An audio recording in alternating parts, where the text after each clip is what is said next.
The disappearance and tragic discovery of British teenager Jay Slater in Tenerife has left a trail of grief, unanswered questions, and controversy.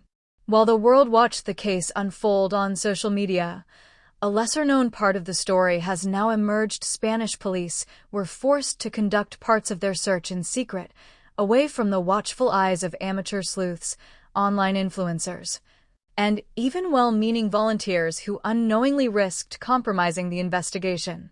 Please subscribe to my YouTube channel.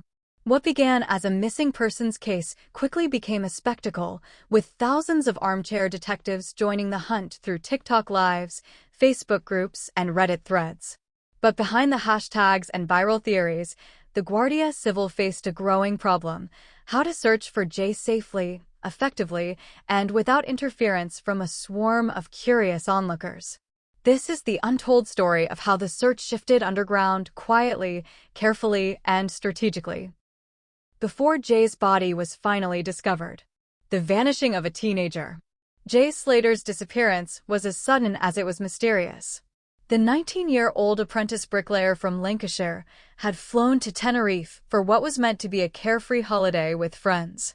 On June 17th, he set out after a night of partying and somehow ended up in the rugged and unforgiving terrain of the Parque Rural de Teno, a remote mountain reserve notorious for its treacherous ravines and soaring cliffs. The last trace of Jay came through a phone call to a friend. He said he was lost, dehydrated, and running out of energy. Then his phone battery died. At first, the search seemed straightforward. Helicopters scoured the skies, drones swept the valleys, and teams of officers, firefighters, and trained rescue dogs combed the mountains. But as hours turned into days, the case began drawing intense online attention. And with that attention came disruption. The rise of the amateur sleuths. In the age of TikTok, no mystery stays local.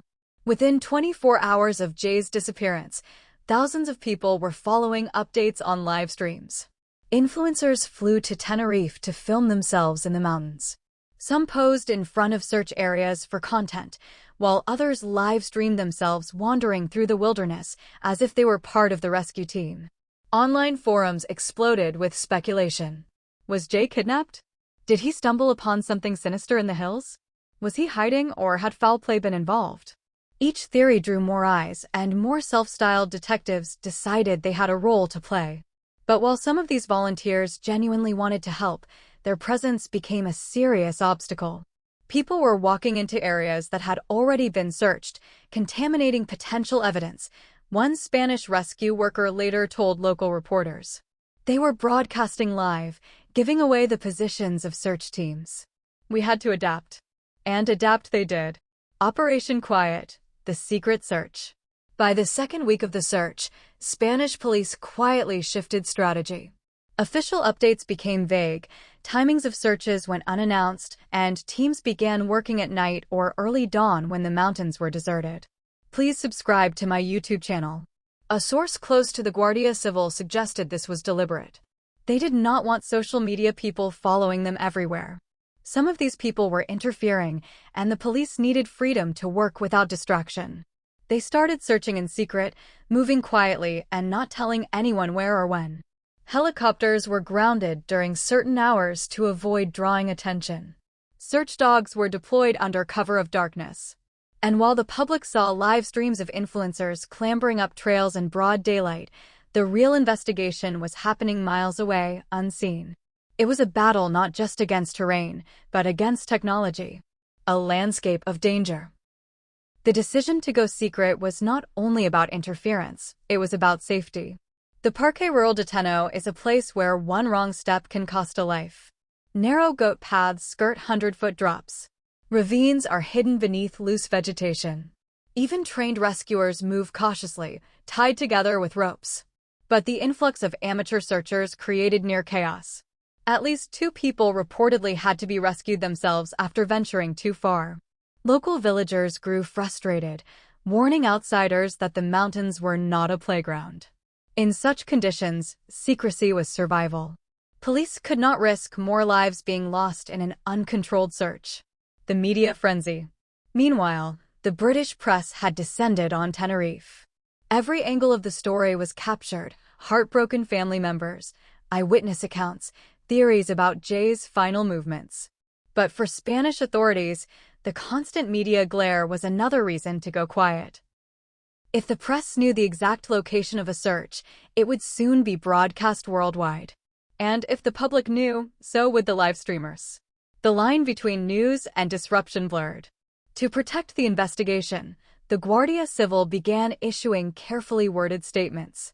Search areas were described broadly: the northwestern mountains, near Masca, remote ravines, while the real details remained hidden.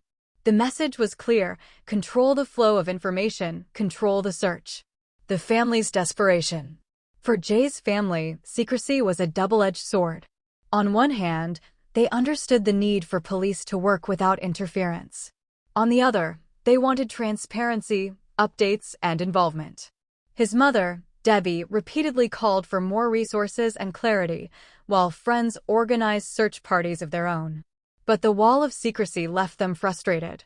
"We just want to know everything that's being done," one relative said. "We feel shut out." Please subscribe to my YouTube channel. The Guardia Civil, however, believed secrecy was necessary to prevent chaos from spiraling further. It was a painful balance between compassion and control. The discovery. After nearly a month, on July 14th, search teams found Jay's body deep in a ravine.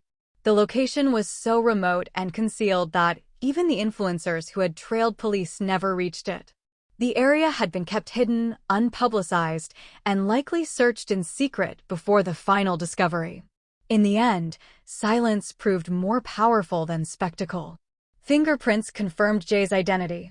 His family's worst fears were realized. Why secrecy was essential.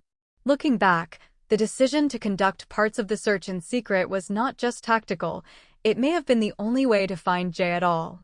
Had every move been broadcast, amateur sleuths might have swarmed the ravine, trampling evidence or endangering themselves. Media helicopters might have circled overhead, forcing police to retreat. Social media speculation could have disrupted coordination. Instead, the Guardia Civil carved out a private space in a very public case. And in that space, they were able to bring closure, however tragic, to a grieving family. Lessons for the future. The Jay Slater case will be remembered not only for its heartbreaking outcome, but also for what it revealed about missing persons investigations in the digital age. We live in a world where everyone with a phone can broadcast live, speculate, and mobilize. While public attention can help, raising awareness, pressuring authorities, even generating leads, it can also spiral into harmful chaos. For police, secrecy is becoming a new form of protection. Protection for evidence, protection for families, and protection for the dignity of the lost. The aftermath. In the weeks since Jay's body was found, online debate has raged on. Some sleuths insist the police should have done more or sooner. Others argue the influencers distracted from the truth. But in Tenerife, locals remember the disruption clearly. "It became like a circus," one villager said. "People came here for entertainment, not to help." For Jay's family, none of that matters now. They're left with grief, questions, and memories of a young man taken too soon. And for the police, the lesson is clear. In a world of constant eyes, sometimes the best work must be done in the dark. Epilogue. Silence in the mountains. Today, the Parque Rural de Teno is quiet again. The live streamers have gone home, the headlines have faded, and the mountains stand silent. But for those who walked its paths in secret, carrying the weight of duty and loss, the memory of Jay Slater will never fade.